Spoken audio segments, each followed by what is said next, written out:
باللہ من الشیطان الرجیم بسم اللہ الرحمن الرحیم۔ دیکھیے، میرا نام محمد صالح میمن ہے۔ میں پروفیشنلی آپتھلمالوجسٹ ہوں۔ میں نے 30 برس جناح پوسٹ گریجویٹ میڈیکل سینٹر میں کام کیا، 1970 سے لے کے 98 تک۔ اس دوران میں کچھ دوستوں نے جو ہے الخبر میں یہ پروگرام بنایا کہ مسلمان ممالک میں جو غریب کمیونٹی ہے ان کو آئی کی سروسز پرووائڈ کریں۔ ان میں 2 آرگنائزیشنز انوالو تھی، ایک اسرا فاؤنڈیشن جو حیدرآباد کی رجسٹرڈ تھی، اور ایک البصر انٹرنیشنل جو سعودی میں بیسڈ تھی۔ میرے ذمہ جو کام دیا گیا تھا وہ یہ تھا کہ اس پروجیکٹ کے لیے ہیومن ریسورس چاہیے تھا، کیونکہ ہیومن ریسورس کی بے انتہا کمی تھی اور ابھی بھی ہے۔ تو اس کے لیے یہ ہاسپیٹل ہم نے شروع کیا تھا۔ شروع میں 1990 میں جو ہے وہ ہم نے ایک چھوٹا سا کمیونٹی ہال لے کے میمن گوٹ میں وہاں ایک ویکلی کلینک شروع کی۔ پھر وہ آہستہ آہستہ جو وہ بڑھتے آج آپ دیکھائے ہیں تو 30 برس میں یہ اس اسٹیج پہ پہنچ گئی ہے۔ اس کا مین کام جو ہے وہ جو اور این جی اوز یا کیئر سروس پرووائڈرز کا نہیں ہے، جو ہمارا ہے وہ ہے ہیومن ریسورس ڈیولپ کرنا۔ باقی جتنے بھی ہاسپٹلس ہیں، سیمی چیریٹی ہیں، پرائیویٹ ہیں، وہ ہمیشہ ہیومن ریسورس مارکیٹ سے لیتے ہیں۔ لیکن ہم نے شروع سے ہی یہ تہیہ کر لیا تھا کہ ہم اپنا خود ہیومن ریسورس ڈیولپ کریں گے۔ نتیجہ یہ نکلا کہ اس وقت کراچی کا کوئی بھی ادارہ نہیں ہے جس کا سینئر سے لے کے جونیئر آدمی یہاں کا ٹرین نہ ہو۔ اس میں آغا خان بھی ہے، جناح ہاسپٹل بھی ہے، سول ہاسپٹل بھی ہے، ساؤتھ سٹی ہاسپٹل بھی ہے۔ وہاں کام کرنے والے جو ہیں آلموسٹ 90% جو ہے ابراہیم ہاسپٹل کے ٹرین ہیں۔ تو یہ ایک ایسی کنٹریبیوشن ہے جو عموماً ہوتی نہیں ہے، کیونکہ یہ بڑا مہنگا کام ہوتا ہے ہیومن ریسورس ڈیولپ کرنا۔ تو باقی یہ میں نے جو ایک چھوٹا سا پیپر دیا ہے ان میں سب ڈیٹیل جو ہے وہ لکھی ہوئی ہے۔ آئی سروس کا جہاں تک تعلق ہے وہ ہم نے 2 طریقے سے دیا ہے۔ ایک تو آئی کیمپس کے ذریعے، یعنی مختلف ممالک میں کوئی 50 کے قریب ایفرو ایشین کنٹریز میں جو ممالک ہیں وہاں ہم آئی کیمپس کرتے ہیں، اور افغانستان سے لے کے جو ہے وہ ماریتانیہ اور پورا جو مڈل زون ہے افریقہ کا، تو اس میں ہم جاتے ہیں، اور پاکستان میں بھی کرتے ہیں۔ جو انٹرنیشنل کیمپس ہیں وہ البصر مینیج کرتی ہے اور فائنینس کرتی ہے۔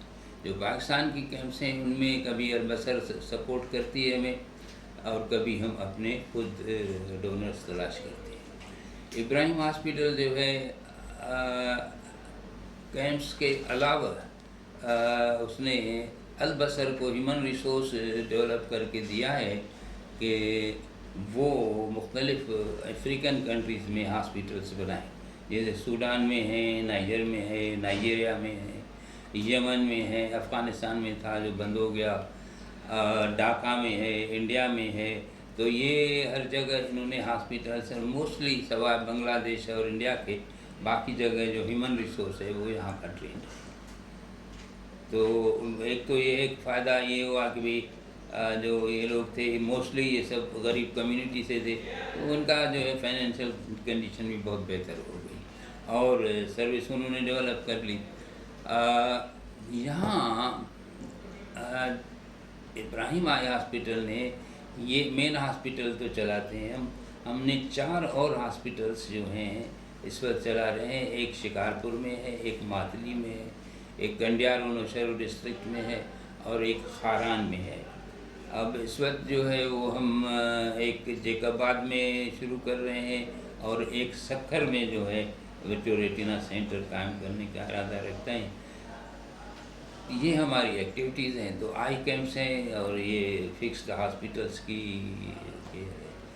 تو شروع میں تو ہم ٹوٹلی فری تھے، پھر دیکھا ہم نے کہ فری نہیں چلے گا. شروع میں تو آئی این جی اوز یا این جی اوز پیسے دیتے تھے، پھر بعد میں آہستہ آہستہ وہ ہم کرتے گئے. تو پھر ہم نے تھوڑے سے یوزر چارجز استعمال کیے. یوزر چارجز جو سمجھ لیجئے کہ جو مارکیٹ میں ریٹ ہے اس سے کوئی 30% کے قریب ہے ہمارا، اور اس 30% میں بھی جو ہے وہ ہم سبسیڈائز کرتے ہیں تھرو زکوٰۃ اور ڈونیشن.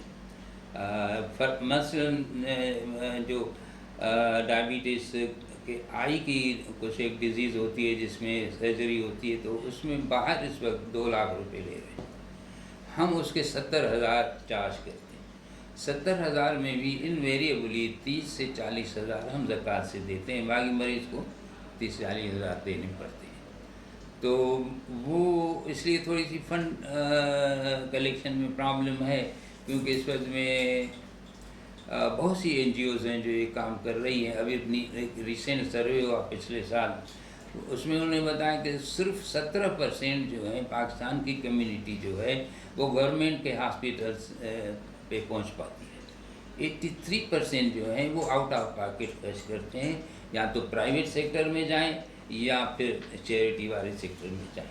اب پرائیویٹ سیکٹر آپ جانتے ہیں اتنا مہنگا ہے، اور پاکستان کی جو حالت ہے وہ آپ دیکھ رہے ہیں. تو منیمم 50% لوگ ایسے ہیں جو چاہتے ہیں کہ، یعنی ایون جو سفید پوش ہیں وہ بھی چاہتے ہیں کہ ہمیں سبسیڈائز ٹریٹ ملے تو اچھا ہے. اور میں سمجھتا ہوں کہ جس طریقے کی اب سروس ڈیولپ ہو رہی ہے ٹیکنالوجی کے ڈیولپمنٹ سے، تو جو 19-20 گریڈ کے لوگ بھی ہیں وہ افورڈ نہیں کر سکتے. اگر 2 ماں باپ میں سے دونوں اگر زندہ ہیں اور وہ بوڑھے ہیں، تو وہ بیچارے کی تنخواہ تو صرف ان 2 لوگوں کے ٹریٹمنٹ میں چلی جاتی ہے.